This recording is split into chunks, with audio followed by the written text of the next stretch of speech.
This podcast is brought to you by The Pod Tower, hosted by the Watchtower Database. Visit youtube.com/thepodtower for informative, hilarious DC animation-themed podcasts and live streams every week. And check out the Watchtower Database for DCAU video essays, timelines, fan theories, and more. And please, enjoy the show.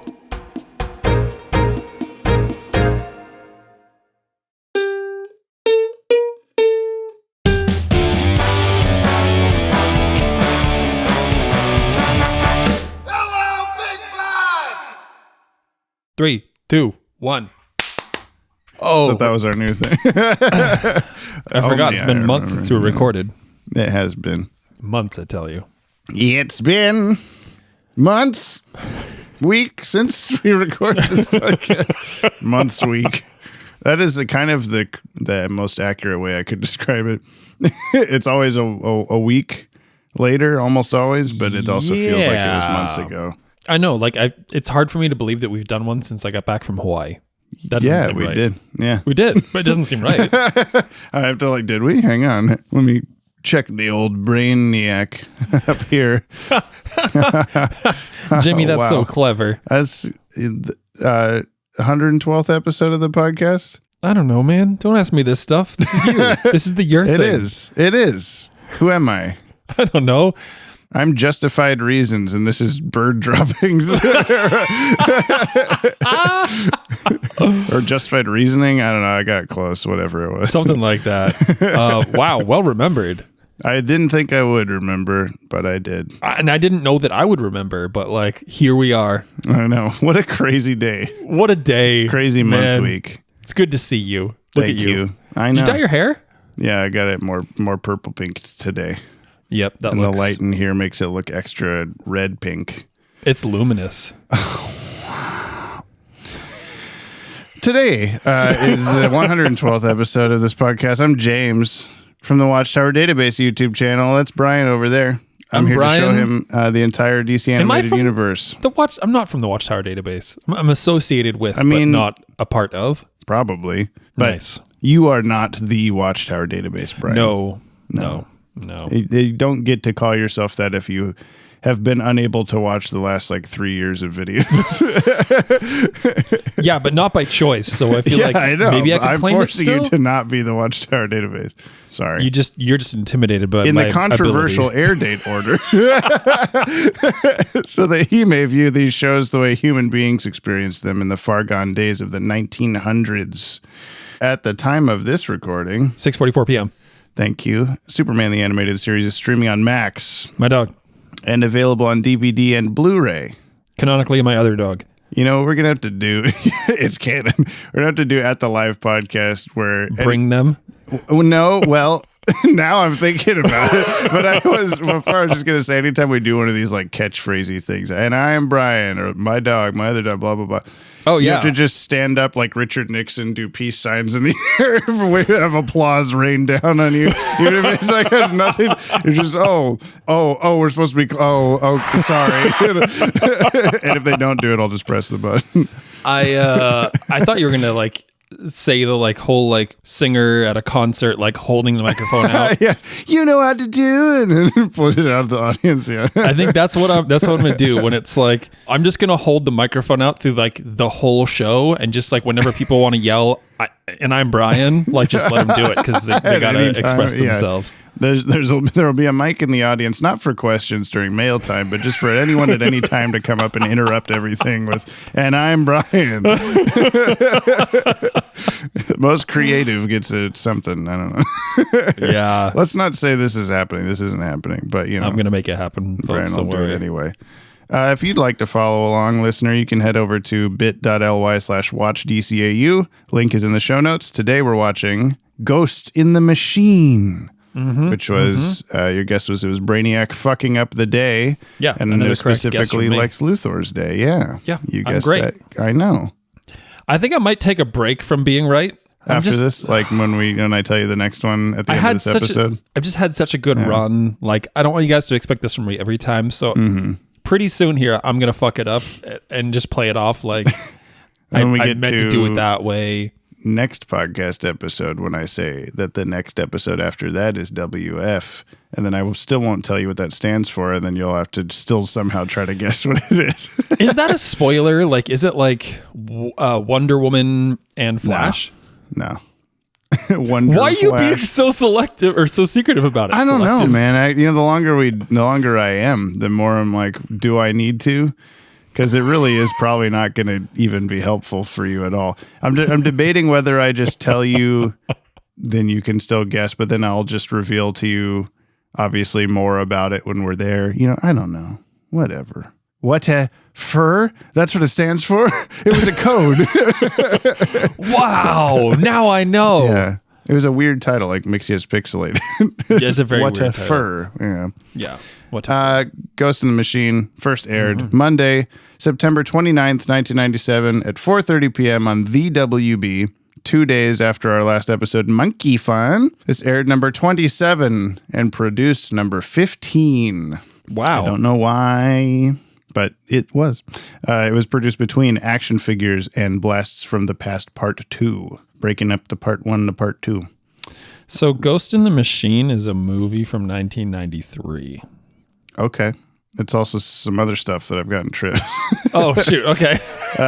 So stop. No Googling before the episode. I'm done. This was written by Rich Fogel, who previously wrote Stolen Memories, Stealing McGorries, Speed Demons, and Sins of the Father. Director is Hiroyuki Aoyama, who previously directed Two's a Crowd, also an animator on Akira, recently found out. So that was a cool thing. Yeah. We recently discovered he's responsible for the Clayface sequence at the end of Feet of Clay Part 2, where he's all swirly and freaking out and all that stuff. So What? So good- like the guy, good shit. this better Yeah. have some good art. This is the guy, yeah. You're setting this up for whoa, this is going to be the prettiest episode ever. And also music's by your guy, Lolita Ritmanis. My Who man. previously composed 7 episodes of BTAS, as well as Lasak Part 1, The Way of All Flesh, My Girl, Target, Action Figures, and Monkey Fun. And animation is by TMS, who previously animated 7 episodes of BTAS and the Sega CD cutscenes, as well as a bunch of shit we've watched since then. Don't do this to me, Jamie. Don't do this. Yeah. Well, what I can do to you is ask you, what are you drinking at this time? This. Polar Premium Seltzer Ginger Lime Mule. So taste of donkey.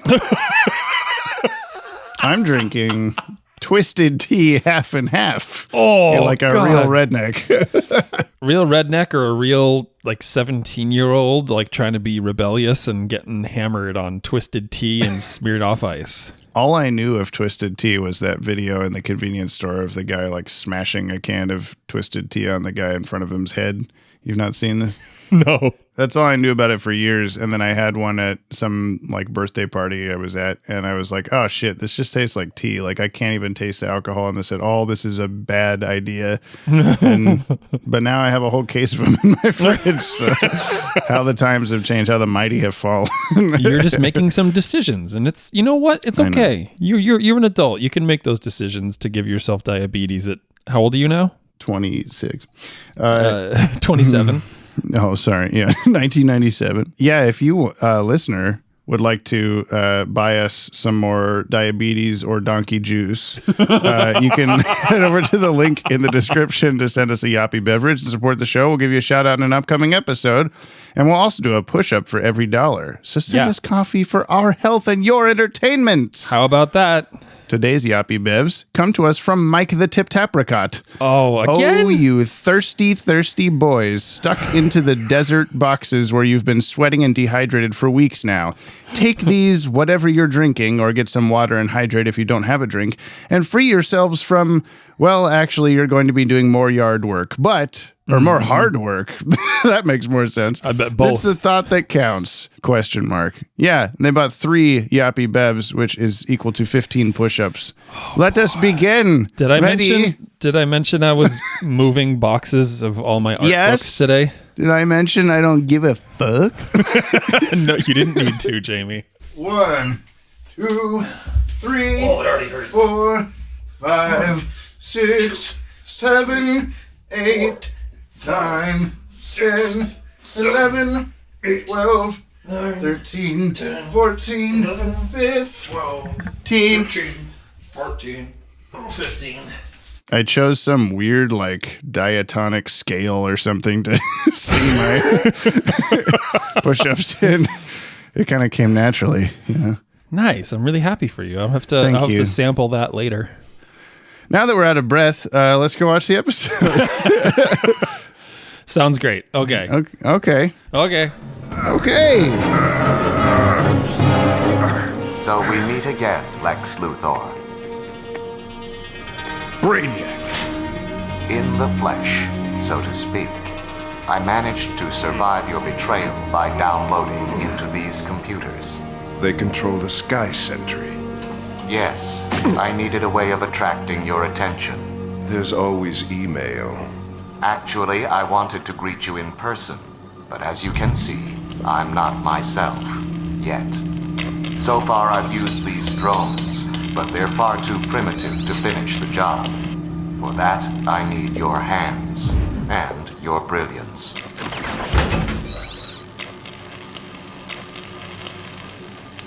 You flatter me, Brainiac, but I already have a day job. I'm the head of the world's largest multinational corporation. Don't you think someone will notice I'm missing? No one's irreplaceable.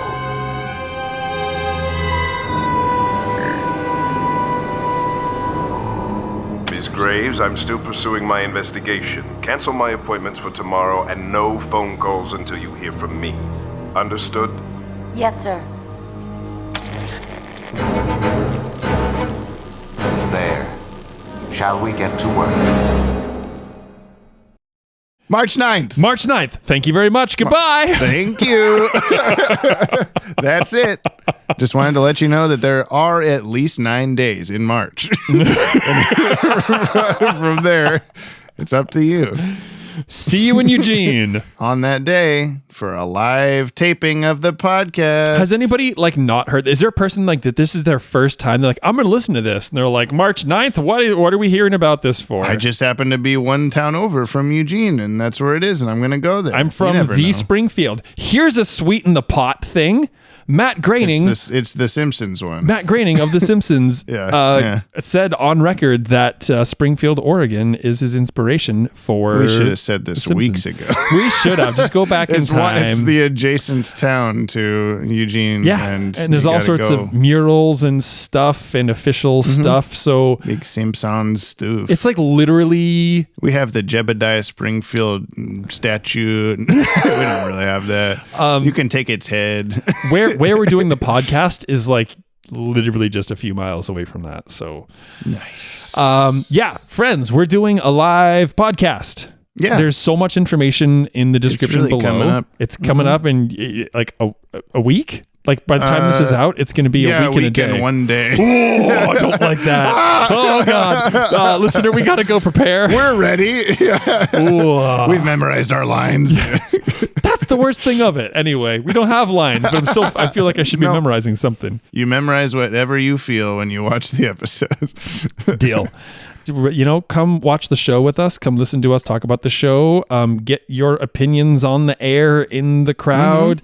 Take a picture of James. Meet us, touch us. He's not going to be wearing pants. Oh, yes, I will. Not after. And you, I'll dress in a Mercy costume. Dress in a Mercy costume. Yeah. No pants. We'll have some goodie bags of little treats and things, and we got posters that we can give to you, and that says "I was here at the thing" or something like that. We'll figure it out. That'll be cool stuff. And there's also us. Have you realized how bad we are at we're really bad at describing what's okay? Hard facts. Live podcast, yes. Eugene, Oregon, yes. March 9th. Yes. No admission. No. Check the description. Yes. Come hang out with us.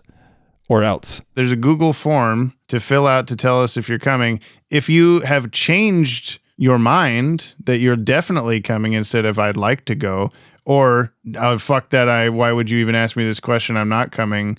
You can still go to the form and edit your answer, which gives us a better idea of who's actually coming. Yes. So do that, please. So do that. And you need to do that right now. I look forward to seeing you. If you're driving your car, pull over. Do it. I look forward to seeing you. Yes. And you as well. And you. Dylan Pollock. So come to the podcast. We'll see you soon. Tapricot's going to be there if that's better than meeting us, you know. I mean, I've met Tip Tapricot, but I'm excited to meet Tip Tapricot again. We've met Tip Tapricot multiple times. Can you meet people multiple times? You just meet them once and then you engage with them. You interact with them further. All right, here's the rest of Brian, if you would like to continue to do the podcast, just come on down to Sector 6. There's nothing weird going on down here. It's just cool stuff down here in Sector 6. Do you want to come on down to Sector 6 and not where the rest of the podcast is happening? I'll put an AI deep fake of you on the Zoom call to tell Mercy that you're fine. I only did that because I think Dylan said, or someone said, they're all Dylan, so it was Dylan, said, I can't wait for that to be overused when we get to the Brainiac episodes or whatever. So I just had to throw in at least a few seconds. Just a few. Now is the time where I play this song. Sing up, sing up. It's a good song. Sing up, what you just I agree. watched. Sing up, take I was a drinking listen to the water. synopsis. The short summary, which is sometimes kind of long. Bing. What happened in Ghost in the Machine, Brian? There was a ghost, please. and there was a machine. Holy shit. And Mercy got the short end of the stick. Were the ghost and the machine the same person? They're both Brainiac? Yes. Who is the ghost? I think Brainiac. Who's the machine? Hardak. I think Brainiac. Hardak. Whoa, what a combo if that ever happened, you know? Yeah, man, right? It'd be like two of the same. But the Ack Boys. Yeah. AC/DC. DCAC. All right, continue. Sufficiently interrupted. You just have this look on your face like, huh? This is what happens. Yeah. Okay. Check this, everybody. Whoa. So Need a record scratch. Wicked. Sorry. Jamie, lay down a beat. Hang on. I actually, there is some sort of, where is it? That one. I thought you were going to have like a 90s hip hop kind of like. Not that. Nope. Okay, so Lex has got a big new toy. It's a building pistol gun, and it's supposed to shoot stuff out of the sky. I can't wait to write the Yoppie Sode guide, and it just has what you just said, but like capitalized a little trademark symbol at the end. Building pistol gun. So yeah, Lex has got this big new building gun, and it's supposed to shoot stuff, and it doesn't. But it's okay because Superman's here, and for some reason, Lois still hasn't caught on to the fact that anytime something goes down, Clark goes missing, and she just straight out of her She didn't head. care at all this time. Yeah, she didn't. Where did Not Clark even a go? little Yeah. bit. And so Lex is like, I got to figure out why my building gun didn't work. And it turns out it's Brainiac. And he's like, hey, I'm here, but I'm not here. And I'm going to hold you hostage so you make me a body again. And he's like, nope. And then Hardak is like, yep. And then Brainiac is like, nope. And The machine of the ghost, you know. yeah, basically Lex, he's held hostage. And Eats a bunch of nut bars. yeah, basically he eats a bunch of like chocolate, and he's just, Brainiac is like, cool, well, you're about to be dead. And Superman and Mercy are like, nah. And they go to fight him, and then he fights back, and then there's some fighting. And then This is a great synopsis. Thank you. Thank you. Fast forward. Fast forward. Yeah. The roof gun is working, and Superman shoots him and makes him a big magnet, and then everybody dies that is named Brainiac. And There's a lot of people. Lex leaves Mercy to die, and Superman's like, nah, nah, I don't like that. We're only going to have Brainiac die. And then at the end of the episode, Lex is an asshole and Superman doesn't do anything about it. And now we all feel bad for Mercy. The end. Mm-hmm. We have mercy for Mercy. Whoa. Dylan's going to say that exact line. Oh, maybe.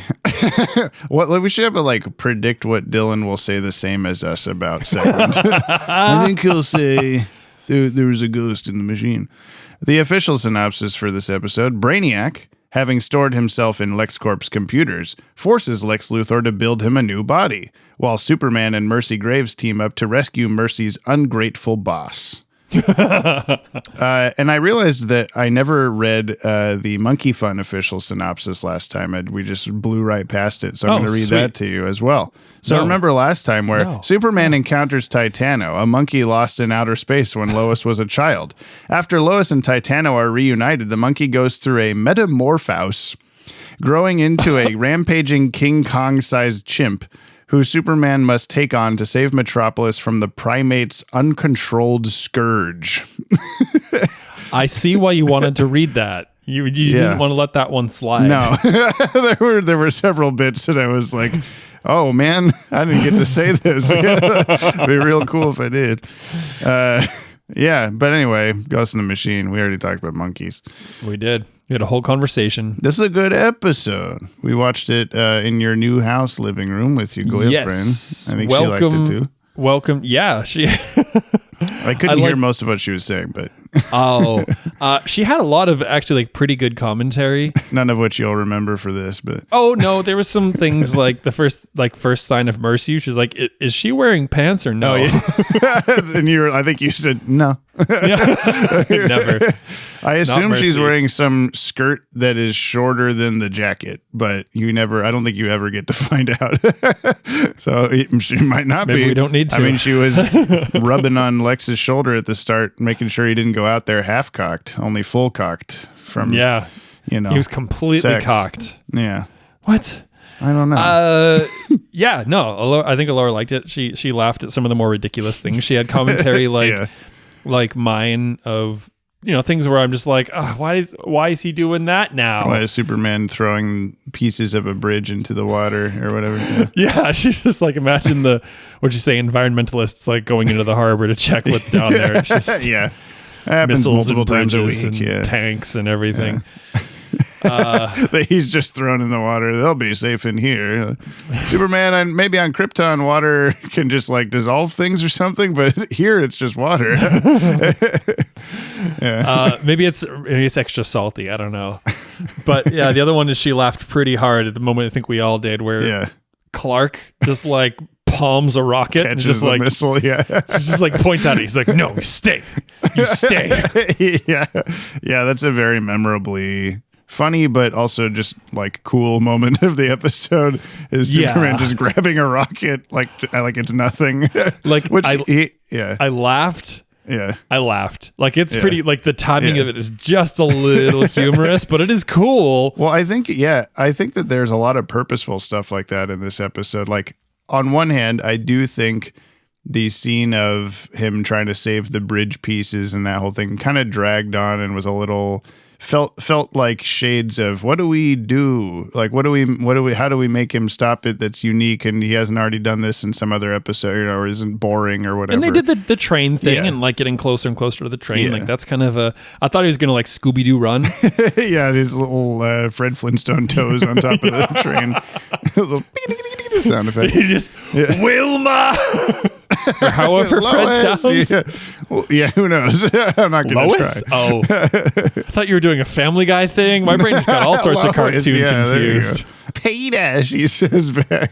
Peter Man. It was a crossover with Family Guy. We didn't know because they were only on the train. We didn't get to see who was in there. But the other moments, like catching the missile, or when he just blasts through the ceiling and curb stomps the little robots into the ground, all of a sudden, what's gonna happen with Mercy? And then he on top of them. Fucking Goomba stomps. You hear a Mario sound effect. It just feels like those are almost purposely a little comedic, to just be a show-offy, Superman. We know it's ridiculous that Superman can do these things that a normal person doing the same thing could not survive or whatever. Yeah, I mean that was another one of those moments. It's like, I mean, cool, but like comical when like the rocket that he palmed explodes and you're just like left with Superman clothes and like burned off his other clothes. And Laura's like, wait, it burned off his other clothes and he's got perfect hair. Yeah, it made the little floopy come down when it exploded. Yeah, right. It blew off his glasses. Dolled up. What if that's how Superman gets ready? Like we don't see like Clark, we always see him like adjusting his tie and running out of the room. Yeah. Realistically, what he's doing is he like pulls a pin on a grenade and just holds it and like, poof, and then he's like perfectly Superman. My Clark Kent clothes are also made of Kryptonian fabric or whatever, so the only way to destroy them is with an explosion that'll burst them off of my body. Yeah. Well, I gotta do my hair real quick. Well, we also had the missiles at the start that he's having trouble. Like one of them just completely like slams into him and he just like kicks it away or whatever. And then the other one, he punches upward and he just hopes that, he just hopes that they miss the building because he doesn't go after them any further. And luckily they do. And they make a pretty keen explosion in the water, but they Akira up. Mm-hmm. But I don't know, for me, like the perspective of it was like, you know, of course with the cartoon, it's like 2-dimensional, it's drawn to be 3-dimensional. I get that. But like the rockets kind of just going over, like, you know, just missing the building kind of looked like they were going to go straight into the side of it. Like after everything he did. Well, and the missile that he catches as it's coming toward his window, and you first hear it like wailing outside and then you see it hovering toward the building. It's just like a looped animation of the smoke behind it that in its entirety is like shifting down like nearer to the building. It's not getting any closer. It's just like moving downward. And like compared to all the other really good animation in this episode, it was just like kind of stuck out as like you didn't try just a little bit harder with that one, but you know, whatever. You know what I found was really interesting in this episode and something I hadn't seen on other ones so much. This seemed very prominent. Like they really focused on the depth, and there was like these like almost like bicycle gear changes, or like car, if you will, changes of they're so far away that there's not really a face. They're far away and their face looks demented, but there's a little bit of movement, and then they shift into their gear closer, and now they have like a full-on, well-animated face. Yeah. It's weird that it was like so temperamental like that. You're used to seeing like, oh, they're really far away, so they don't draw as much detail, and it's just this weird little South Park Canadian head flapping in the background. But this one did have like, I think when the roof gun fails and Luthor is like walking closer to camera, his face goes from like the tiny like dotted eyes, line mouth to like a fully detailed face over the course of the shot. Like it gets more and more detailed the closer he gets to the camera. And that happened a few times with other people. I appreciated that more than just sticking to one or the other. Yeah. It was interesting. I don't think I've seen it before, and so it seemed a little bit jarring. Well, there's just a lot of really good detail in this. There's a lot of detail. Like Lex Luthor's little beard hairs was a good touch, and his like dark circles under his eyes and stuff. And then his D's nuts bars. Oh, I love nuts as he's shoving them in his mouth. But the little crab robots also walking around. Crab robots. Smell like crab, look like robots. Whenever they're burst into pieces or melted or whatever, there's just a lot of extra detail that might not have been there in a different animation studio or whatever. It's just one of those I've come to appreciate TMS much more over the years of like, no, I want to see all this anime quality like sheen across highlights of things or extra little tiny details that no one else is going to do or whatever. Yeah. But can we talk about how robots melt? Melt? You said, what are these robots made of? I was like, Clayface? I don't know. Yeah. Well, we know the answer to that question later. Yeah, I guess so. Yeah, it was a little weird the way they just and then become a puddle. Like they don't just instantly, like they're not they go actively from melting. They go from sound effect to just immediate. So Mercy's not like weirded out by that at all. Did we have Play-Doh robots in Sector 6? I don't remember coming up with that, but I guess we must have. I want to know how Brainiac's hologram deepfake of Luthor works from the perspective of the person on the other side of the camera, because we see Brainiac create a, like, I assume hologram of Lex, but it's not there in real life. It's only there on the screen when you look at him. But we see a like camera view of Lex at his desk with Mercy on a screen next to him. What's that one for? Is that one just to show Luthor? Like, what's the purpose of that version? You know, I think that's the feed from his desk camera thing, and I think it was like we're gonna hack into the mainframe. I don't think it was a hologram of Lex at his desk. I think it was an animation, or like a CGI of Lex at his desk. AI it's just on the replication. screen. Yeah, but does that mean he has a little GoPro on the corner of his desk looking at him at all times so that we can see that as the audience also? Like when we see him talking to Mercy, we also see Mercy's screen next to him. So why are we also seeing him? Jamie, you're saying this like you don't know for a fact that Lex is a cam girl. He does have an OnlyFans. That's true. Have you been to Lex's OnlyFans lately? It's pretty awesome. The boots. He said, "You want me to put the boots on?" Yeah. The amount of people on that reel that comment about your impression is amazing. I'm flattered. I've been happy with how well that one's doing. It's not doing Batman threw a chair out the window numbers, but it's doing pretty good. It's doing the second best, I think, of all of them so far. Yeah, nice. People have been enjoying just little mouth flaps I put on Superman. Hi, how are you? I had to like really meticulously do those. Yeah, I mean, it was worth it. Yeah. It shows, man. Like people, I think the people who like our stuff just for the ridiculousness that they like our stuff. But then there's, I think a lot of those names that I saw in the comments weren't people that necessarily listen to the podcast. Yeah, like there's a lot I didn't recognize. You gotta hope that people find the podcast from that. Like that's the whole point.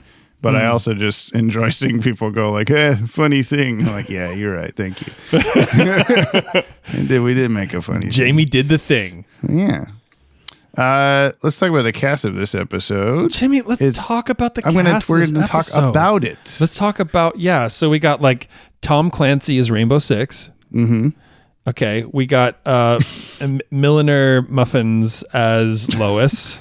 We got Borderlands movie trailer as not looking very good. Can we talk about sidebar? Can we just have a moment to talk about the Borderlands trailer? How it just looks like someone that's never played Borderlands went, I know what Borderlands is. I am willing, much like the. Did I just do the like Ludwig adjust in my chair to talk about this thing? Okay, we're both from New Hampshire. We got to talk about this. Come in closer. Yeah. Zoom. The Borderlands. So I am as willing to entertain the idea of something different as I am with Avatar, and like watch the first episode and I'm like, okay, cool. It's not the cartoon. Watched 2 episodes now, and I've still had the same like, all right, fine, yeah. yeah. There's some stuff they do really well, some stuff that's terrible, confusing. But like, it's fine. Yeah. Borderlands, like the biggest issue is everyone's like, oh, they're old, and I'm like, I don't really care about the age. Yeah. And maybe I'm just like scared that I'm knocking on the door of 100, but yep.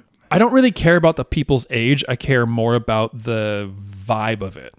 Like that's one of the reasons I love like Black Mirror, because it's like cool. I don't know anybody on the screen, and it's so much more believable. Like, do we gotta get? And even if Hart? I do, I can Jamie see past them being some character I know them as already or whatever. Yeah, they for the most part, it looks like they chose people that nobody can see beyond.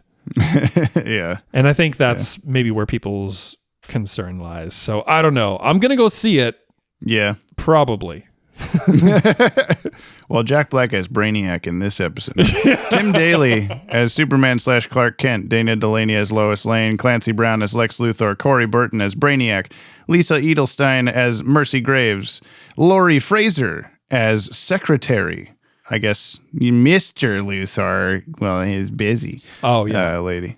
She was previously Lizzie in My Girl, who was the shorter blonde of the two women that come to kidnap Lana Lang from her fashion show at the start of the episode. That had nothing to do with the rest of the episode. And last we have Michael Horse as Sky Sentry Operator, who I don't think barely said shit. He's hauling Long Shadow and Young Justice, Deputy Tommy Hawk Hill in Twin Peaks. in several episodes of this. Oh, yeah. So, yeah. That's why I put that there for you. Thank you. And he's Big Chief Fancy Pants in Duckman Private Dick. I do this just to see your disappointment. I just have to buy it. Like I found it on DVD. You just have to for watch this. Yeah. Oh my God. We'll hear every DCAU voice actor and not realize we're hearing any of them because they're always just some one-time person or whatever. Yeah. I look forward to it. Yeah. Oh, that's that guy. No, it's not. Oh, it's Michael Horse. Trivs. Yes. Brainiac's takeover of LexCorp's computer systems was foreshadowed in the end of Stolen Memories. Do you remember this? Do you see the code on the computer for a second?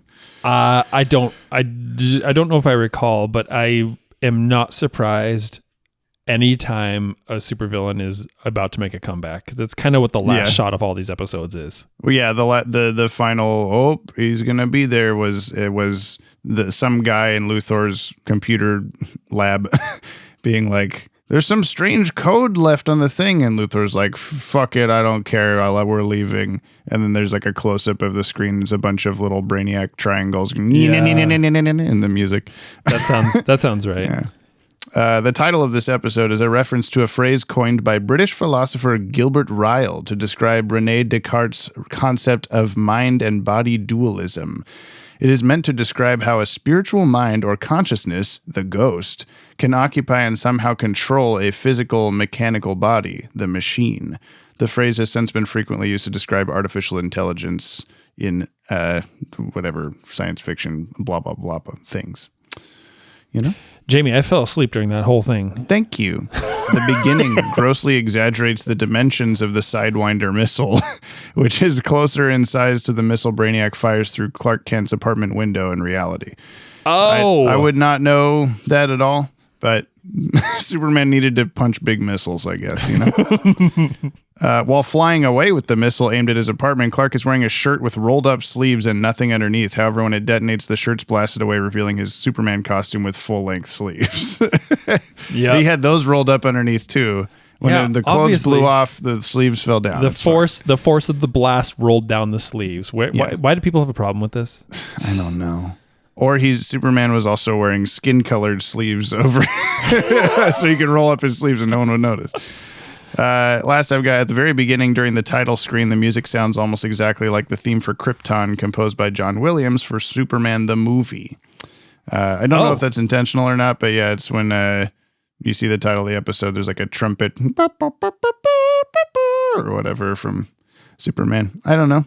I listened for it and it did sound similar. The end. Wow. Keen effects. There we go.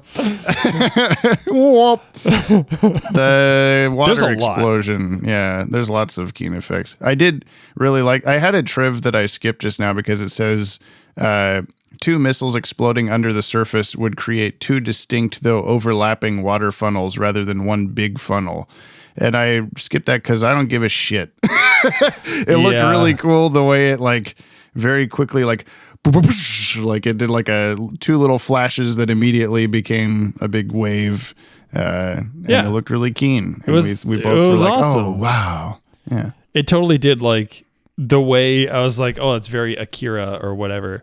And you said in a way that made me think that like this was footage from Akira or something. Oh, like, no. But it had that kind of rhythm. Again, that like time modulation or whatever you want to say. That when was you were talking sweet. about people's facial features getting more detailed the closer they were, I thought you were also going to, at first I thought you were talking about like TMS seems to be good at this of something really far away, even if it's traveling toward you at the same like super speed or whatever, is going to still look like it's getting gradually close to you until it's really close and then it kind of shoots by. And that happens like a lot in this with like when Brainiac tries to football tackle Superman and just runs into a wall. And you both laughed really hard at that. That was amazing. Yeah.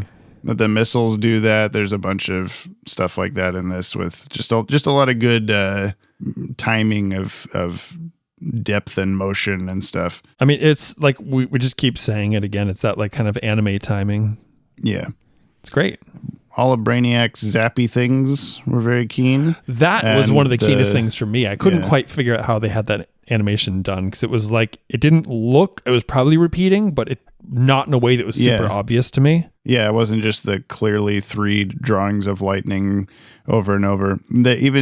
And Superman shooting the big gun at Brainiac was also like a really cool. Like it felt hot. Like I don't know how to explain it. Yeah. I was kind of taken aback by that because it was like, okay, first off, is it like a magnet gun or did the force of the two blast together make magnet? I forgot how it was going to turn Brainiac into a magnet, and so I should have listened for that when Luthor was explaining the gun at the start, but I don't think he said anything about like, oh, don't worry, this gun will make them magnets. Like it'll be okay. Well, that's my thought. It's like magnets now. I was like, okay, so they're gonna like slam into the building harder now because they're magnetized, or it like uses magnetism to power down the rocket somehow. I don't really know. I don't know. I was confused. But whatever. Yeah. Yeah. But yeah, that whole gun fire thing, like I had no idea what was going to come. I'm like, oh, it's going to shoot like a Tommy gun. It's going to be blasting. Yeah. But instead it did that whole like, Laura made some like comment of like the Harry Potter wand thing. Yeah. And with the beams hitting each other and colliding in air. Yeah. Yeah. And it was, I don't know. I don't think I expected Lex's guns to be stronger than Brainiac's fist blast. But Brainiac's fist blast. Yeah. But yeah, that was great. There's a lot to choose from in this episode for keen effects. Yeah, there's just a lot of good like I guess you could call them like particles or something. Just a lot of like the debris flying off of when stuff's getting magnetized away, or just any electricity is happening, and there's a lot of little sparks and little like tiny flakes of things that I enjoy seeing in these TMS episodes. Did you catch the smudge? Where? When Superman and Mercy are walking towards the elevator, there's a pan, almost like somebody had ink on their hand and they kind of like on the thing, and it like panned with it for a moment. It was in like the upper, it's like upper left third ish. Wow. And it panned along. Clearly Dan Reba's fault whenever something like this happened. No, I didn't notice that. I noticed a handful of like sometimes when those bright things are happening, electricity or big gun bursts or whatever, that there's kind of like unavoidable lens flary bloom stuff on the camera lens that I think is really cool and like tactile and makes you feel like, oh yeah, this was a real painting and drawing and stuff like that. Like it's just a cool thing that I enjoy. Yeah. I think that's the coolest thing, and I still want to like bug Dan to see if I can get my hands on some 35 millimeter cells or something. Yeah. But it's one of the things for me that I love so much about like working in the darkroom is that you can get these like, I think the argument will always be for digital photographers and digital like photo manipulators, digital artists, whatever you want to call them. That you want to have the ability to do that on purpose. You can do anything. You can make anything look like anything. And it's amazing. Like what a cool world we live in. But I like the fact that I can like hold a flashlight up to this paper and like mess it up intentionally. And on purpose. Yeah. And like not ever get that exact thing twice. Yeah. Yeah. And so it's cool to see that like bleeding over into animation, because it's like, oh, it's analog. It's like the sick ass. J.J. Abrams being made fun of for too many lens flares and all that. But in the first Star Trek movie he did, I didn't know this at the time. I just thought, oh yeah, like, he used lens flare plugin number 7 for After Effects or whatever, like everyone else does. But he had guys like on set, just right off camera, just shining flashlights at the camera lens to like create that happening. And so it's still overdone, but it's like a cool, like, oh, everything's so futuristic and shiny. And we did this with guys that were just like, right on camera, like it's not going to those like $5 Walmart LED flashlights. Right. Yeah. It was Best Boy 3 in the corner of the room. Yeah.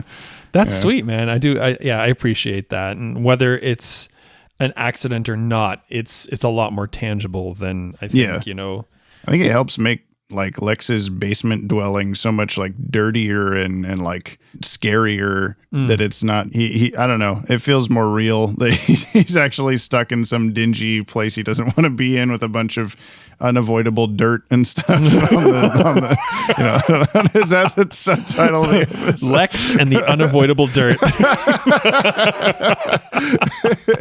So dumb. Why do we do this shit? I do like every time that we do one of these, sometimes we'll not, like every once in a while we'll not think of a subtitle as it's happening, and I have to make one up listening back. But even then, like if I just read through the list of episodes, just every title is so ridiculous and it's just such a stupid like thing that we've made be part of this. And that's your fault for On Leather Wings being Bruce Wayne Goes to the Zoo or whatever. And it's just stuck from there. See, On Leather Wings has had an impact on the podcast. You're right. I should put it at my number one. I agree. Superman's powers. Did he have any new powers or weaknesses in this episode? I want to like call him like Superman : the missile catcher or something like that. That's just strength, I guess. I know, but he's just so like. Well, question I have, I guess, is like it made me wonder how does Superman's strength work in tandem with his flight when he's trying to like hold up the bridge? Oh, dude, because like, what know. is he exerting force from?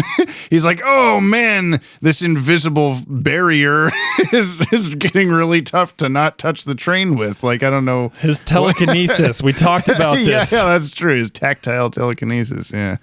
I mean, I also Brainiac grabbing his wrists. And I thought he was going to use his microwave hand on him again. And I was like, oh, yeah, microwave hand. But then I've made some improvements or whatever, and then just zaps him with electricity. I'm like, microwave hand was cooler, man. You had it down before. Because, yeah, I mean, Superman went ow at being jellyfished by Brainiac. But when he microwave handed him in his first episode, he was just like, oh, my God, I'm so weak immediately. Yeah. No, this was just kind of like, we know he doesn't like to get zapped. Whatever. Superman has the power to know how to work the roof gun. Can we just have a little conversation about that? Yeah, I think I started rattling off an incorrect Konami code because I couldn't think of. You're pretty close. Up, down, left, right, select, or A, B, start. Yeah, right? Wow. Something like that. Yeah, because you just see kind of a repeating animation of Superman's fingers just tapping buttons. He was like, oh, I guess Jamie he knows what on a keyboard.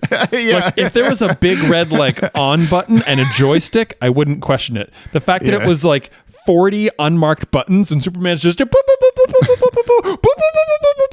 the gun's like, got it, master. Yeah. Shoot, Brainiac. Understood. Yeah. I am controlled by Brainiac, but I will do it anyway. That one. I also have questions about that. Yeah. I've not thought about that till this watch of the episode, was that like clearly Brainiac was sabotaging the thing at the start, but then when it needs to be used on Brainiac, he forgot that he could control it. Like, I don't know. My only thought with that is that maybe somehow, because they're like, oh, this is from this room is where you control the sentry or whatever it's called. And then that was his discovery of like, oh, it was Brainiac that fucked up my show off to the army or whatever.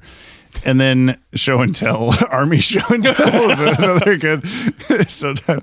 But problem was like they move it down into that room, but do they plug it back into the systems, or is it just like sitting there? It must be plugged into the wall at least, but I don't know if Brainiac can live wire his way into it through an outlet, you know. Does he have control when he's not plugged in?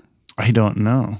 I guess. The world may never know. I did like Brainiac's like ready and prepared or whatever, and then you just hip thrusts and lightning shoots out all of his limbs or whatever. It's like, did you really have to do this little kooky little move? I am on now. It just looked a little silly. I don't know. I mean, how do you get out of bed, man?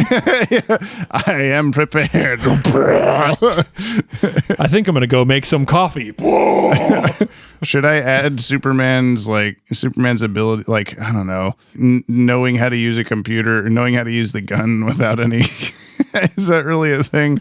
I don't know. Maybe We have shit like OxyCling holding breath a long time. And condiment secretion. I think we could do, I don't know. What's it called when like nephew computer knowledge or whatever? Like when you need, I don't know how to do this thing. Can you come over? And he's like, yeah, okay. Useful nephew knowledge or something like that. Nephew level electronic. I don't fucking know, man. I can't do this. My brain is just breaking trying to make a name for this. Listener, write in and let us know what we've missed. Give us a better name for this. Include the word nephew, though. It must be. How strong 1 through 10? Strong enough to just hold a missile in the air. Sidewind the missile. Yeah. Or not. I don't know, man. He was pretty. It seemed as though he was pretty strong. Mm-hmm. I'll give him 5.8 crab robots out of 10. I was gonna do crab robots, but I have a plan B. Sorry, I'm gonna do 7.5 because he punched missiles out of the sky and he held a bridge and stuff. 7.5 ice cold coffees. That was one of my favorite bits too, where he like picks up the coffee, he's like, it's ice cold, and then ice cold, and then I had to be an asshole and be like, and somebody's put ice in this coffee, because it would just be lukewarm. It wouldn't be ice cold. Just do the airplane thing. Luthor never orders iced coffee at home. He must be missing. That makes me wonder, like, did Mercy just think that Luthor was cooped up in his office for like a week? Like he never left. I don't know. Anyway, does he have a bathroom in there? Does he have a kitchen in there? And another thing with his office, the start of we've seen so many episodes now where his office is the top floor of the building. Like, not anymore, baby. There's a row of windows around the outside that's clearly where his office is.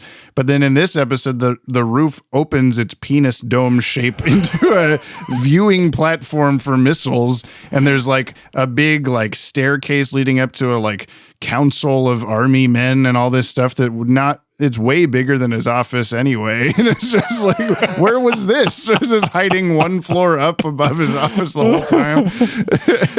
Or maybe that is the roof, and the roof actually has like a dome even more on top of it. Man, I don't know. Who knows?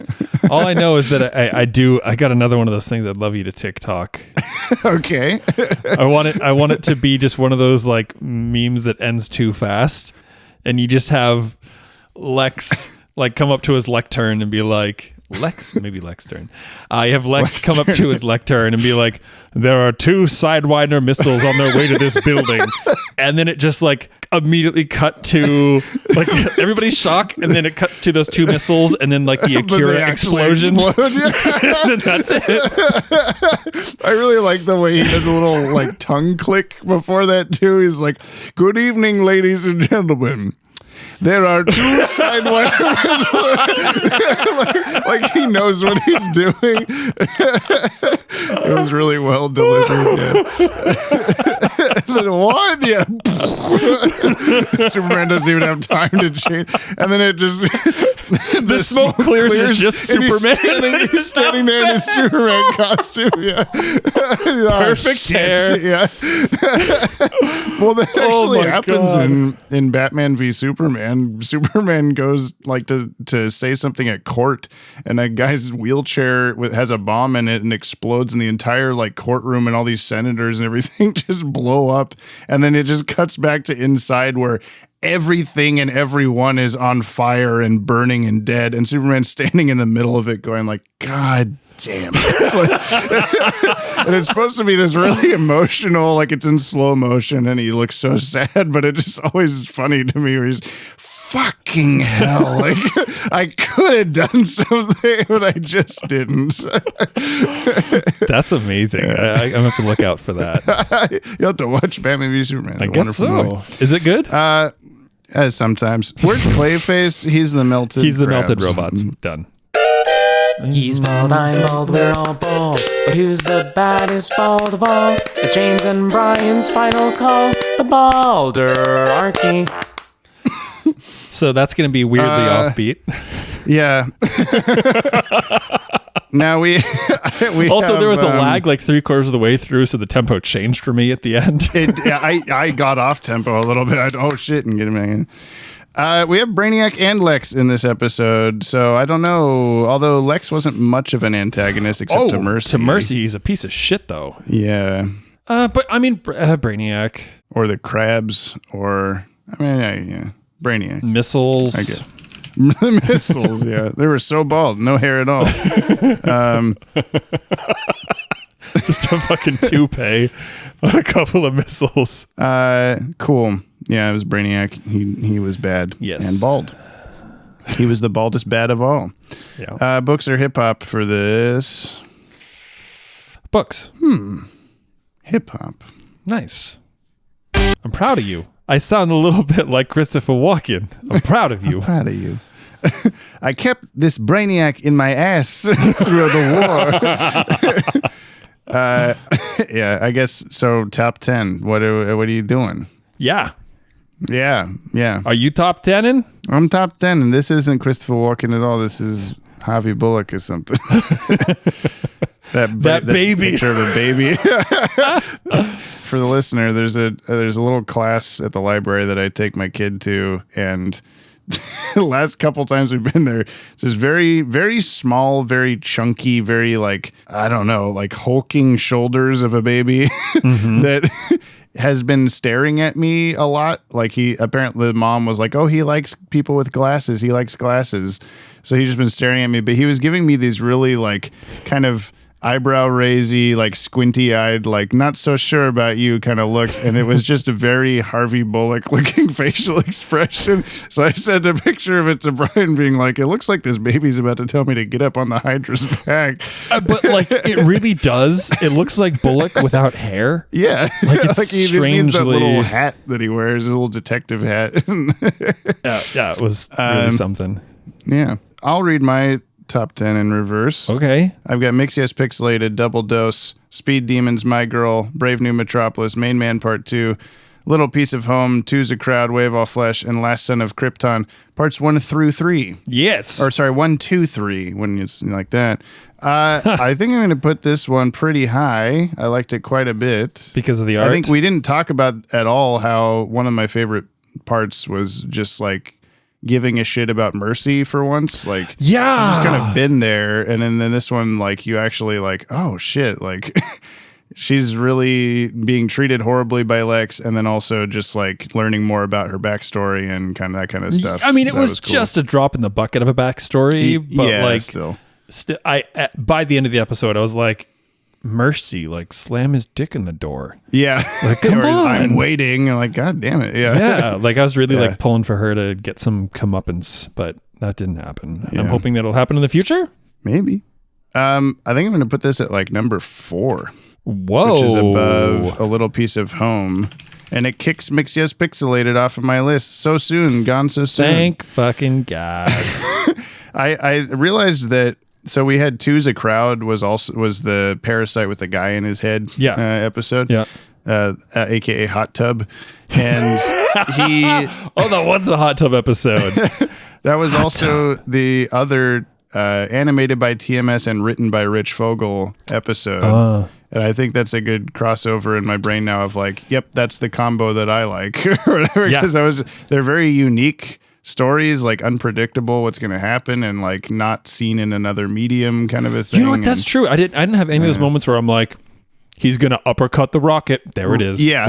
Yeah. Most of the episodes we're spending going, okay, yeah, he's going to do this. Like, obviously. He's going to, Metallo ripped the thing off. What a surprise or whatever. That's a good point. Yeah. That might actually... I don't mean to influence your position. No, you can put whoever you want. So my list from 10 to 1 is Blast from the Past, Speed Demons, My Girls, Double Doses, The Mains Mans Part 2s, Way of All Fleshes, 2 A Crowds, Brave New Worlds, A Little Piece of Homes, Last Son of Kryptons, Part 1, 2, 3. Oh, you were adding S's. I get it. Dude, it's funny, right? Thank you. Where are you putting this? So I was thinking, like, you know, like more. I Sorry, Lobo fanboy. I like this better than Main Man Part 2. And I was like, okay, I could put it at number 6. And then I was thinking about like Way of All Flesh and like the good story, but I think I'm also, do I like it more than Two's a Crowd? I was back and forth with that because I was just like, I don't know, both of those felt very darker, I guess. Yeah. Like more unpredictable and dark and good. I don't know. It's not first or second. The other day when I was reading the titles out loud and not paying attention to what I was saying. Oh, yeah. Anyway. Ghost in the Machine. I definitely didn't read that one. Yeah. It's Ghost in the Machine. And yes, you did read that. Jamie, I don't know. Is it going to be... I think, yeah, I'm going to put it... Yeah, it was such a hard time. Yeah. I think I am. I think He just keeps erasing it, putting it in different spots. I think I'll put... No, How does this... No. How does this one... Brave New... It's under Brave New World. Metropolis, but above Two's a Crowd. I can get behind that, I suppose. It's not what I did, but, you know. This is a hard one. I don't know if I've struggled this much. Just make a decision. Ghost in the Machine. Number 4. All right. Knocking Kicks off Blast from the Past. Yeah. Do you remember what Blast from the Past was? Not by title. It's Jaxer and Mala come out of the Phantom Zone and we're from Krypton. We're Krypton Hitler. Yeah. That's what they said. Yeah, that was a good one. I'm also going to put this on the opt-in. Are you? I am. Where are you putting it? I think I will put it... If I put something else, I mean, it'll kick off The Way of All the Flesh. one I've already put on there, but that's okay. Damn. We have such good Batman episodes on. We have such here, so it's good so hard to Batman episodes. But I'm gonna have to. Riddler's Reform. Almost got him. I wish. No, okay. Here's a problem. Somehow, among all the times that we've changed the title of this document and all this restructuring I've done and whatever, it says shuffles remaining. You have 10 and I have 2. That can't possibly be right. I don't know what they actually are. Because did we start with, I think we started with 5 and then went, that's not enough, and made it 10 there. But you've clearly done, oh yeah, now it's 1 and 12. Perfect. Yeah. We've both done at least one shuffle, if not 2. I think we've already. done 2. I'm just going to make both of ours 8 and we'll just say that that's what it is. But I think I'm going to use, can I use a shuffle on the Yop 10? Is this a thing? I don't know. Because when I'm looking at it, I have Second Chance above Riddler's Reform. And I know that I want to trust past James that he did that correctly, but I feel like that those should be flipped. And because I want to put this is the thing. Ghost in the Machine above Second Chance, but not above Riddler's Reform. This is the thing. Yeah. I want to say that you shouldn't, only because this is kind of the dilemma that we've talked about the whole time. Everyone being like, every BTAS episode is pure gold. Yeah.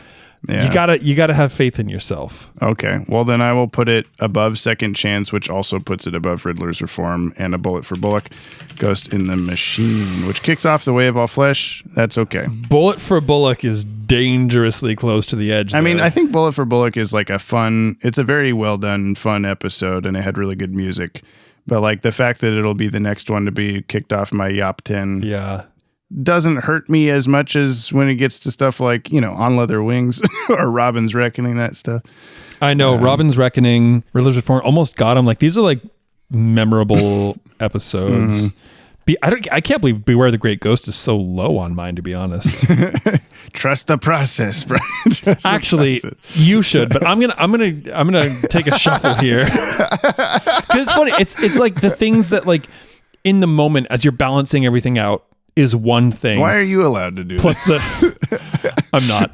Okay. But then there's like the memory of like how impact, because like Beware the Grey Ghost is like one of, if not the most impactful episode for me. It's the one that I'm still like thinking about. I mean, of course, like Heart of Ice and everything, but we should have maybe an after the fact type of like, just what are the ones that you like that really stuck with you or something, your favorite episode. I don't know if that is different from the top 10 by saying a favorite. I don't really know, but well, there's things that like that.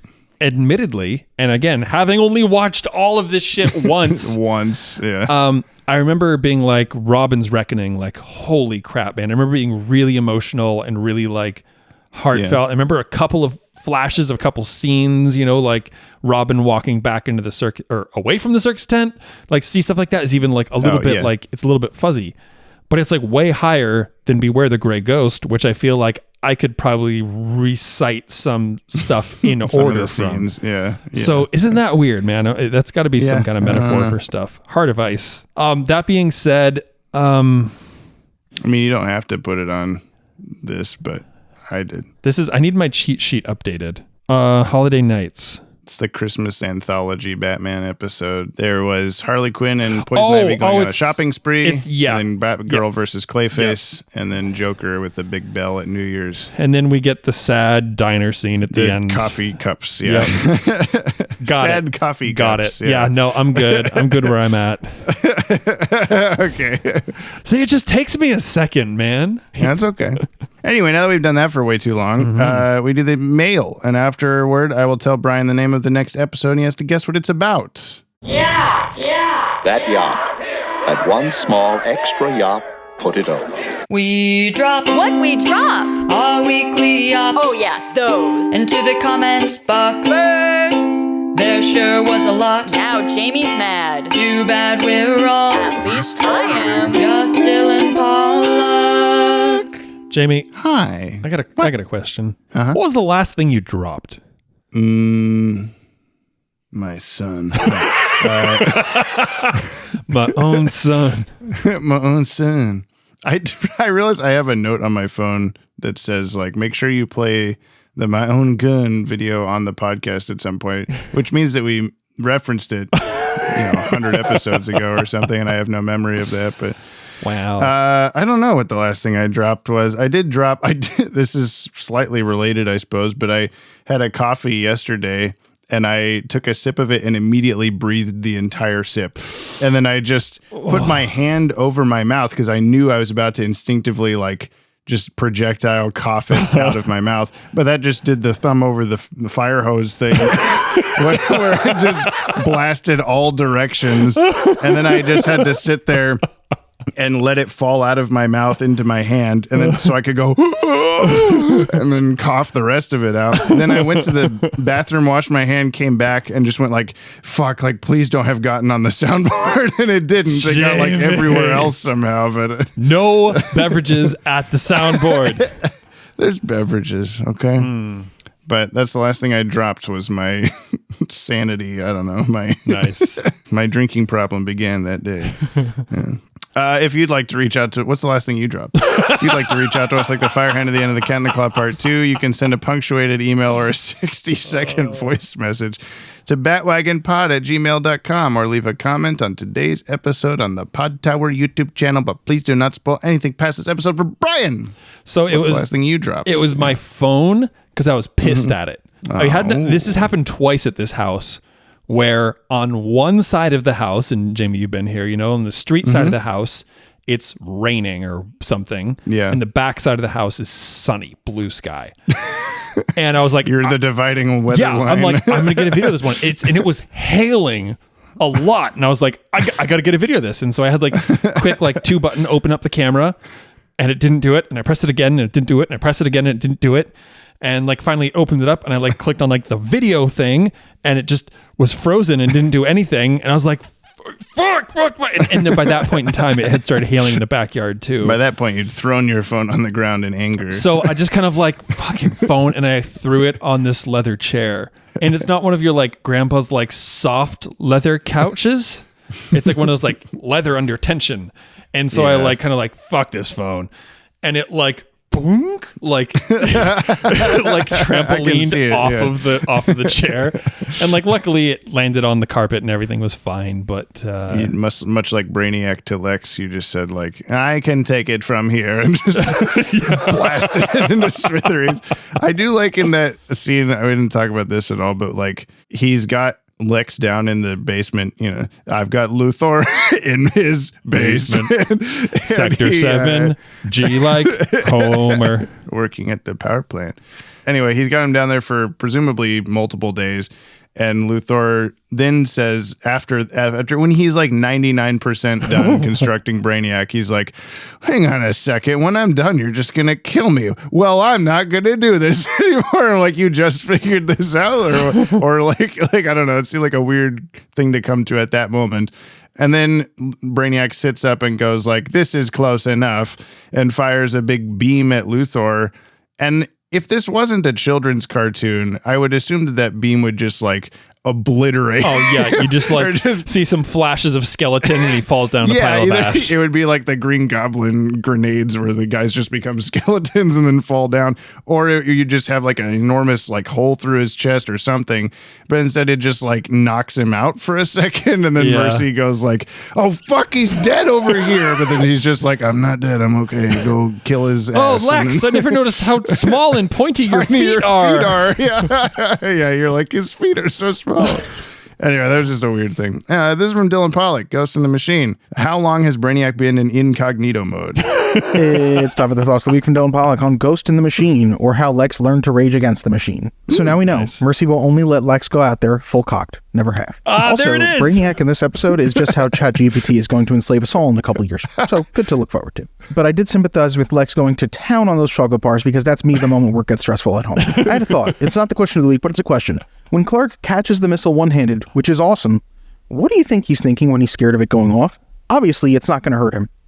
But is he worried for the rest of the people in the building, or is he worried about his stuff at home? Anyway, now that we know, does anyone else want to see the origin of how unhoused Mercy ends up working for Lex Luthor, or is that just me? Yes. No. Did she know martial arts already, or did he pay for her to learn that? By the end of this episode, part of me is like, how does Mercy possibly keep working for Lex after this?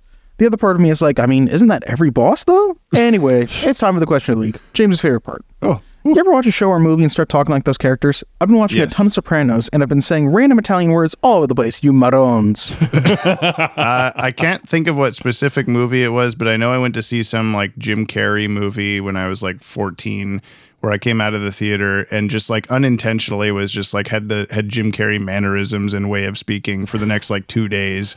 I was just like, it was so like ingrained in me from the movie. And I realized it like halfway through doing it, like I can't stop though. This is just who I am now. The one time, like I can think of several times with roles that I played acting on stage. Yeah.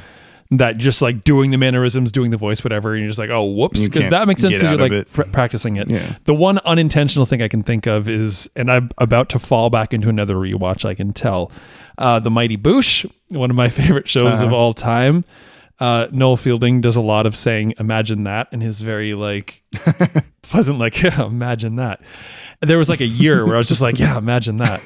And I'm like, nobody says that. Like, it doesn't make sense in my lingo. Like, why am I saying? But it just, I don't know. I liked how it felt, and I liked how it ended a sentence. So that was what movie did you pick up? Amazing.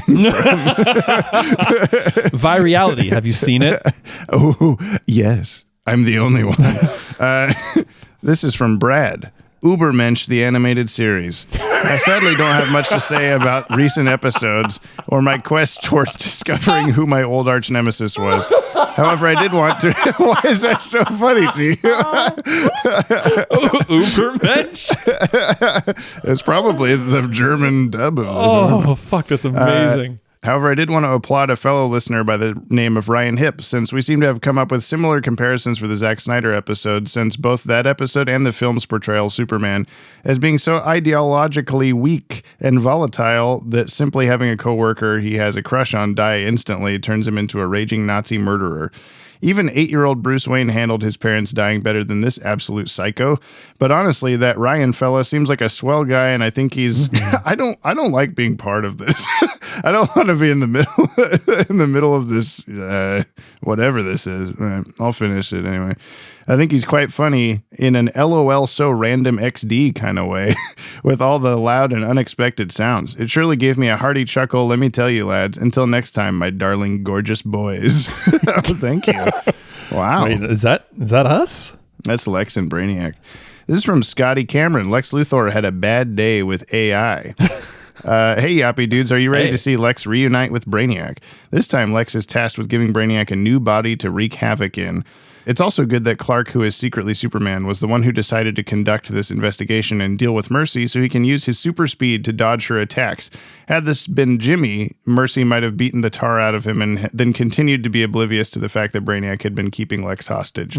In the Superman the Animated Series episode titled Monkey Fun, viewers are treated to a nostalgic nod through the voice of Dean Jones, who brings to life General Sam Lane, Lois Lane's father.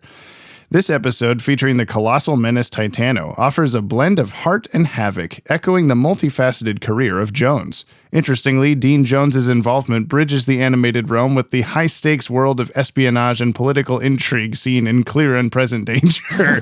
Both roles, though divergent in nature, ranging from the familial and protective instincts of a military father to the calculating demeanor of an intelligence director, underscored Jones's ability to lend depth and gravitas to his characters, connecting the thrilling escapades of Superman with the tactical maneuvers of Jack Ryan's universe. One of these paragraphs may or may not have been written using ChatGPT. Anyway, it looks starting to wonder. It looks like Planet Comic Con in Kansas City will be taking place on March 8th through 10th, and Dan Reba and Kevin Altieri will be there. So I will try to go to that. I don't blame you. I won't be buying a plane ticket to Oregon for the live podcast due to conflicting schedules. Yeah, we got that same thing from Dan. Oh, yeah, you're right. I'll try to record a video of Dan giving you guys a shout out for the live podcast. Cheers. Yeah, that'd be cool. See him the day before, send it in. Do that. Dan. Not listening to this. LexCorp cares. Hi, Jalapeno and Bell Pepper. Writing in with dark tidings from LexCorp sent from a frighteningly normal Windows desktop computer. Hey, Jalapeno and Bell Pepper, it's scary days over here at LexCorp. Ever since that gun malfunction, which I'm sure wasn't our fault, a few weeks back, things have been really bad. Lex hasn't quite been himself. I haven't been threatened with murder or bodily harm in over a week, which that's not normal. You're required to work an 8-hour shift maximum, which I don't know what that's about. And the other day, someone from a department called HR came by and asked me what my health plan is. I don't even know what that is. I don't know what we're scheming right now, and that's terrifying to me because we should always be scheming. ABC, always be scheming. I'm frightened. Look, I'm not saying Superman should come and help us, but if Superman happened to be nearby in a similar vicinity to us, and he were to pop by, I guess I wouldn't kill him on sight. Anyways, I will call you later. Have a great one. Bye. I guess that begs the question if Brainiac was like running LexCorp smoothly for that week or so. Because he even, I really like his like, hello, is this Clark Kent? And then just, why, yes, click. Like, is your refrigerator running?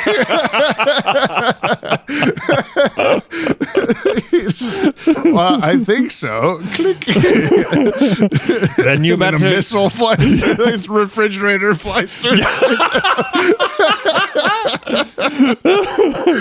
Is your refrigerator running? Then you better catch it. This is from Kyle Naranya. Yo. From the great beyond.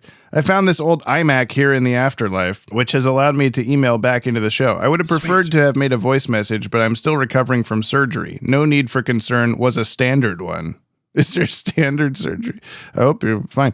I know that Brian has struggled with the science fiction elements. Brian, do you feel that it's been easier to accept the longer the show goes on? Yes. P.S. I'm going to try and get you guys sponsored by Yop. Stay Yoppie dudes. Kyle Naranya. I did look into if we could get some Yop for the live show, but you really cannot buy it from America. Like, you have to go to Canada and then like smuggle it. So I mean, you're closer. We're not going to do that. Anyway, yeah, you're fine with the sci-fi stuff, or it's getting easier? It's getting easier because it's becoming more part of the world. Part of the world. Like I feel like expected is kind of like a negative term. Well, I mean, in Batman, like we had Hardak and occasional other like sci-fi things, but it was kind of a variety more, I guess. I feel like they were finding excuses to be like, VR, so now the world is crazy. And this is just like, the world is crazy. You know, like Jack Ryder's found out. Yeah, we live in Alien Town for sure. Yeah. Justin Harris. Hey. I don't remember. I'm sorry, Justin. Lexiac episode. Hi, first time properly emailing in. Okay. Other than the Yoppie bevs that broke the soundboard. Oh, no. Okay, so I see. This is one of the only podcasts I'm actually caught up on, and I'm getting a DCAU tattoo while I'm up at Big Bus on the 9th. What? Sick, dude. You got to show that to us. If it's before the show, show us. If it's after the show, invite us to come talk to you while you're getting your tattoo. Oh, don't do that. I'm going to need another tattoo if you're doing that. Like, I can't hear a tattoo gun. And it'll be a DCAU thing. You got to get one of those when the podcast's over. Clayface or some shit. I don't Maybe. know, Mr. We'll Freeze. see. Bullock. Yeah. Bullock is a flasher. Justin just got some like, I think it was like a lined out tattoo that he just got colored pretty recently, like within the week. Why do you know this? We're Instagram buds, dude. You're buddies? Okay. Where you been? I don't know. Here, since Mercy Graves was created for the show, who's been y'all's favorite DCAU original character? Mine's got to be Harley for that HBO show especially. Sorry for the long mail. That's not long at all. Stay yop, Pony Boy and Swayze. Thank you. I guess the options, we got Harley, Mercy, Livewire, Luminous, Renee Montoya, Baby Doll. Someone's gonna remind me that there's a lockup. Bro, I really like Renee Montoya because she's always just such a badass. Maria, whatever you keep calling her. Yeah. What is or it? Livewire. What is her wrong name? I don't remember. An actress that you kept calling her instead. I don't remember, man. Oh well, it's too bad. Yeah. So Livewire, Renee Montoya. You like Livewire more than Harley Quinn? What's wrong with you? I don't know. I think it's because I think probably because maybe Harley, but like Harley seems like more of a fixture where the other two are kind of just like, she doesn't feel like she hasn't always been there. Yeah. So I guess considering that, maybe Harley, but I don't know. It's the cheap answer. Yeah. Yeah. Eric LeBeau, Ghost in the Machine, or this title has to be a Ghost in the Shell reference, right? Man, am I glad Superman came to the rescue and helped turn me back into a human. That was a crazy story. Crazy. But we did say to stay away from Banana Man and his family for a while, at least until things are okay. Anyways, I dug this episode. I think the best looking part of the episode was the night scene when Superman is trying to get rid of that bomb in the city. The backgrounds just look really nice. The shading looks spectacular. There's a lot of really good motion. I also really like some of the character stuff they did here with Mercy and Luthor and even Clark to an extent. But I think I'm not the only one that thinks that Brainiac was a little underwhelming in terms of his power set here. Based on previous episodes, if he really wanted an edge against Superman, he would have given himself the powers of King Kong, or the ability to unleash the power of Red Sun. Pretty decent all around, but I'm more excited for what's to come soon. Until then, keep calm and yop on. Yes, I didn't make a killer croc joke this time. Red Sun. That's very good. Thank you. That's excellent. Jordan Newman, Gotham Insider Musical Minutes. You're listening to the Gotham Insider, reporting live from Metropolis. Tonight's top story, it seems that Lex Luthor was kidnapped by the villainous alien robot Brainiac for several days, and oh my goodness, it says here in the report that he was shot in the back by Brainiac. Well, I gotta be honest with you folks, I never liked the guy very much, but it's always a shame when someone with that much influence is taken from the world too Oh, it says here he survived. What do you know? Guess Brainiac missed anything important. Now over to the music. This may seem like an odd thing to say, but I feel like the music in this episode felt like that of a silent movie. There's a particular shot with 3 of Brainiac's robots entering the frame menacingly, and the music gave me silent old movie vibes for some reason. Never apologize for loving your fandom and try to stay optimistic. I guess it had a little bit of like a 30s black and white movie play your piano. Yes, that's all I could think of when you said silent movie. It was just like a Charlie Chaplin thing. Wait, what? Did I say that right? Charlie Chapman?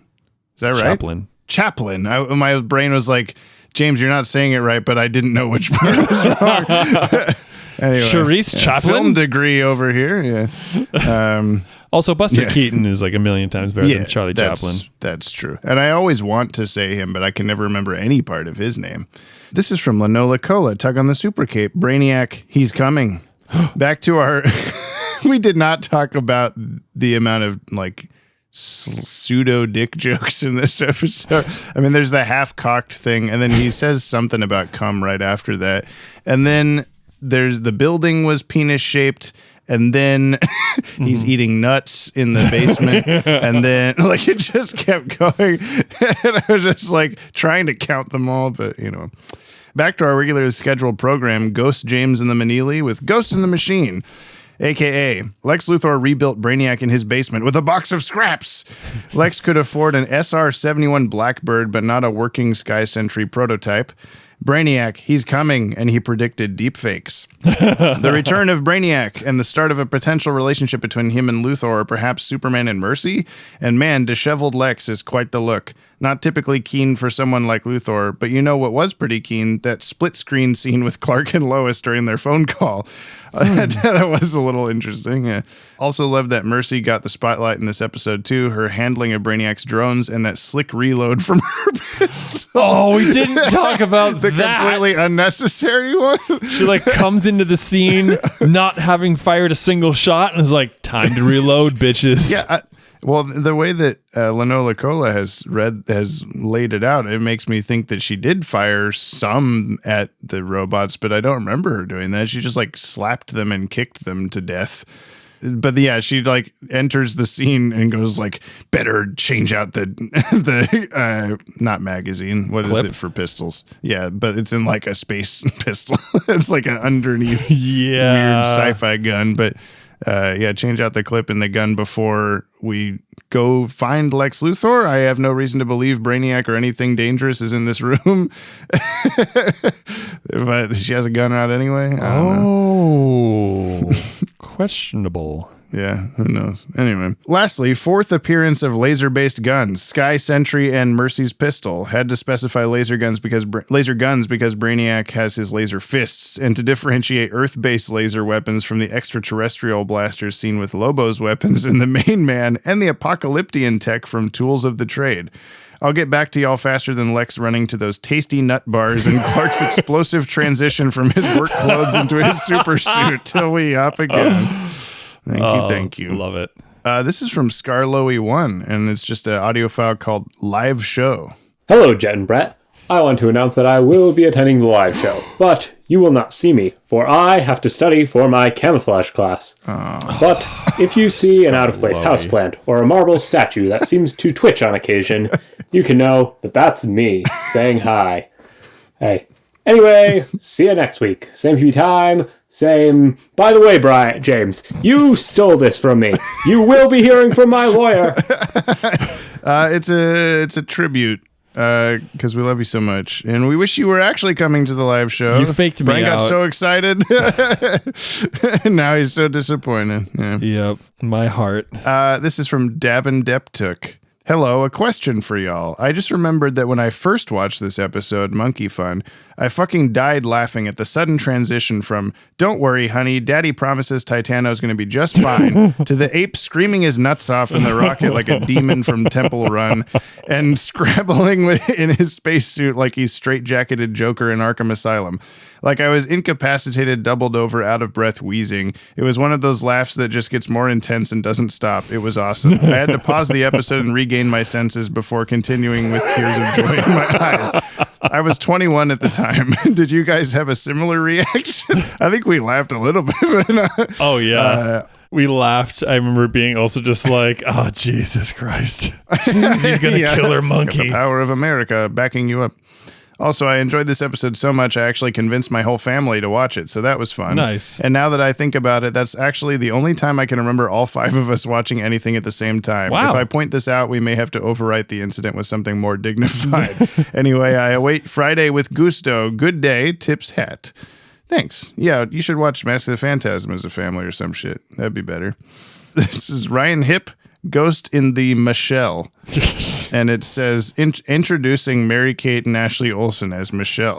Oh, Ryan, what have you done? Wait, does Brian not like the circus theme song because it's offensive to jugglers or some shit?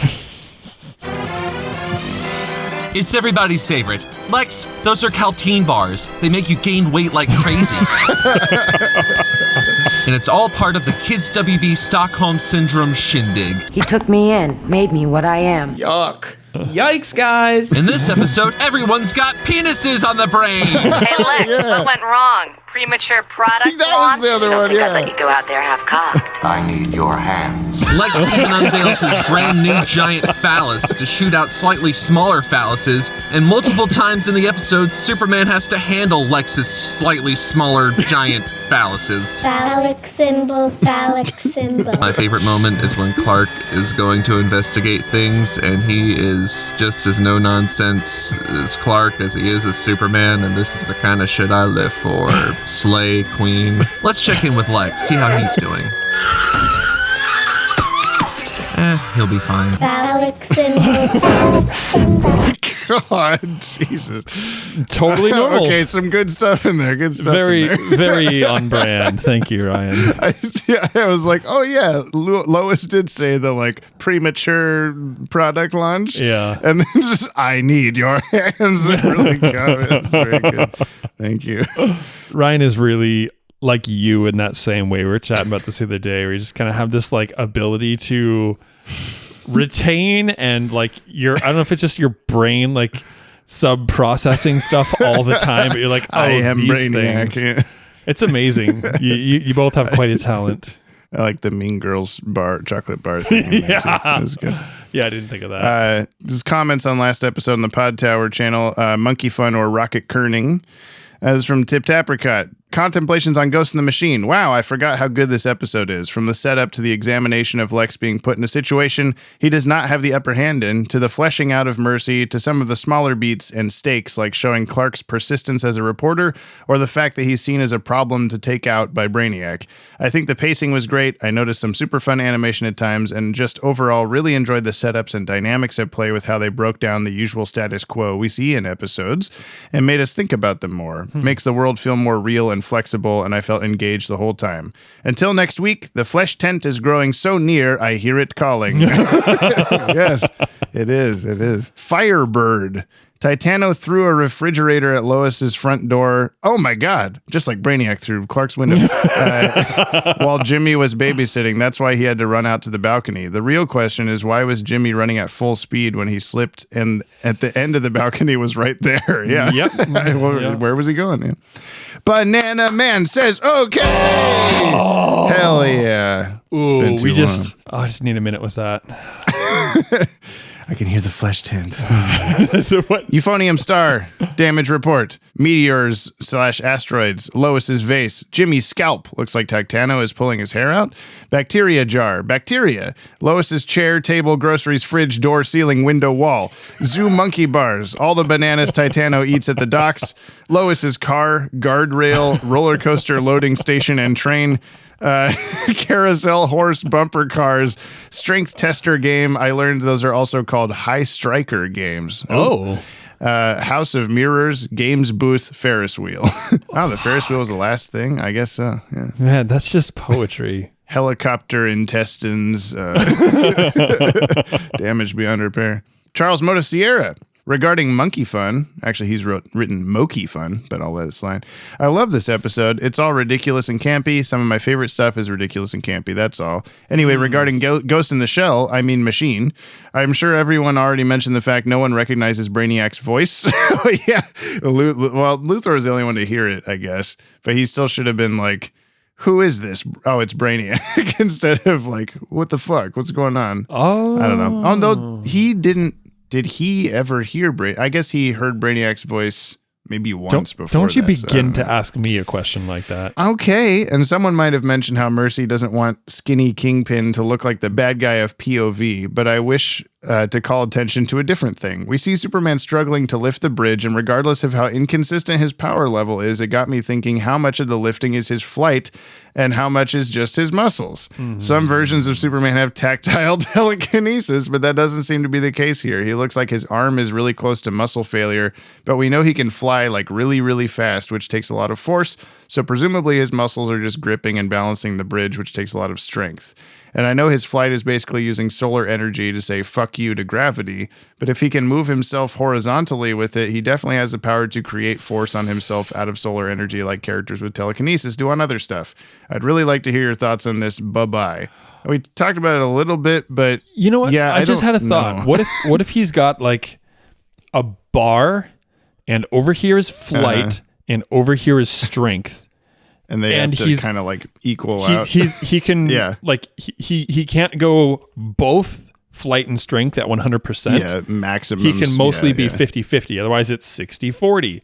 So if he's lifting something that's Take taking some like from one, like all of his strength, and maybe his ability to fly is less, and he's okay, I like that. Really? There's your Am I answer. good? I don't know. Am I one of you did a now? Good job, Brian. Yes. You are the Watchtower database now. Oh yeah, I'm gonna fuck shit up. It's gonna be a 15-second juggling clip from me once every other year. Banana landlord rent check from Banana Baby reads Goo Goo Gaga. Translation: here's the rent check. Please keep me updated on father's whereabouts. I heard him on the Jack Ryder show for GCN. Let me know he's okay. Banana Baby, you're a good tenant and pay the rent. This and your father are okay. Wow, that had multiple layers to it. I don't really know which banana was doing the talking there. Yeah, I'm a little confused, but Banana Baby, we did hear from your dad. He's okay. Yeah, he's here. Nick Sorensen. You know, I remember this one time on STAS when Superman had to face this big monkey. Rewatch his episode for podcast. Yep, that was a real big monkey, all right. And last first, we have Mark Aquino, Ghost in the Machine, or Bald Bays for Life, or Row Bros Before Hose, or Clark Kent, not an idiot. Look, I'm just going to get this out of the way right now. Lex Luthor scarfing down those snack bars is one of the funniest fucking things I've ever seen. We need gifs of that glorious moment. It's moments like this that make me wish TMS would be the primary animation house and not Dong Yang. Anywho, like a toxic ex, Brainiac worms his way back into Lex's life. Personally, I think this is a really good episode. Once again, Corey Burton is menacingly great as Brainiac, and Lisa Edelstein's Mercy Graves got some good moments to shine here too. I also liked Clark taking action to prove that Lex wasn't really in his office. It was another good example of showing how competent he is as a reporter and a journalist. In this day and age with AI imagery constantly getting more advanced, Brainiac emulating a digital double of Lex to fool people and ward off any suspicions was scarily prescient. We of course got a bit of insight as to why Mercy's so loyal to Lex as the episode progresses, especially once we got to the end. We see her ultimately their relationship is not all that dissimilar from the Joker and Harley Quinn. Put a pin in that.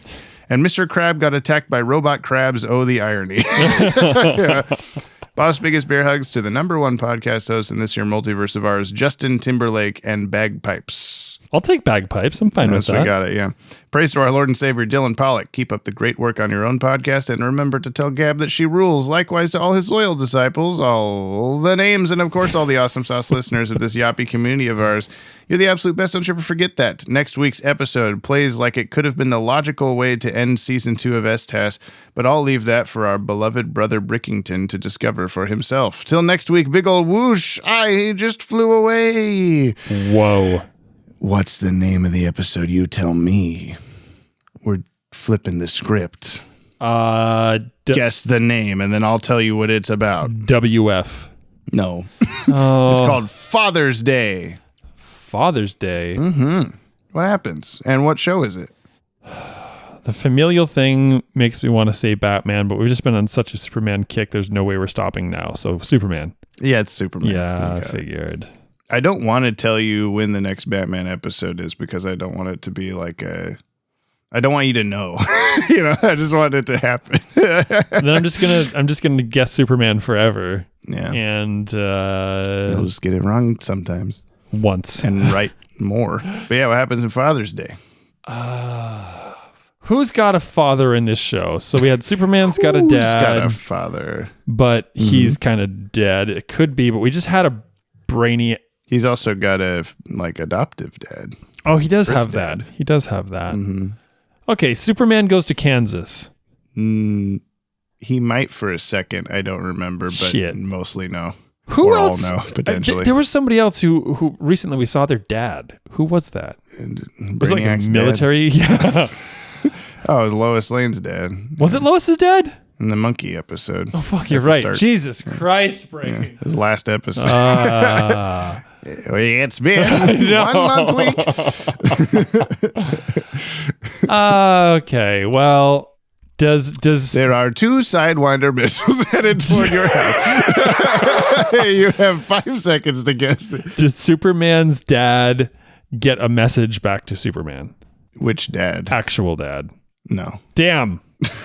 So this is that wrong guessing that I was telling you I was going to do. Right. You told me. Did I play it off well? Yeah, I could totally tell it was part of the act. Yeah, sick. Okay, well, that's the episode of the podcast and stuff. Man, we did it. We sure did. And goodbye. Oh. We'll see you next week for Father's Day, the end. Next week is Father's Day? Wow. Careful with that thing. I want the tech boys to analyze every circuit. You know, that's really a job for the military. They have no claim on Brainiac. Every single one of his parts is registered LexCorp property. Now, if you'll excuse me, I have a charity benefit to attend. I'm waiting.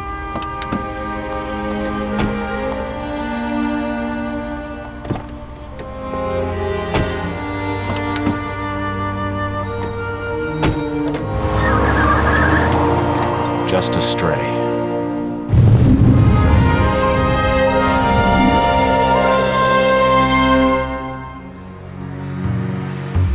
Jump on the Bat-Wagon is hosted by the Watchtower Database. Subscribe to our YouTube channel for DC Animated Universe videos on a regular basis.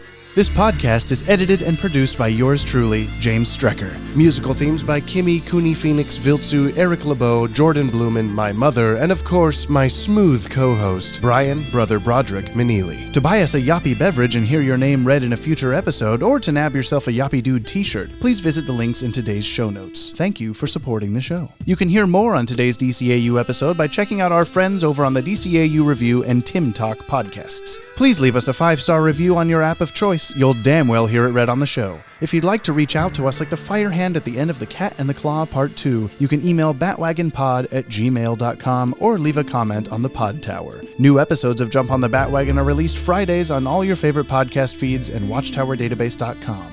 And we'll see you next episode, same PP time, same poo-poo channel.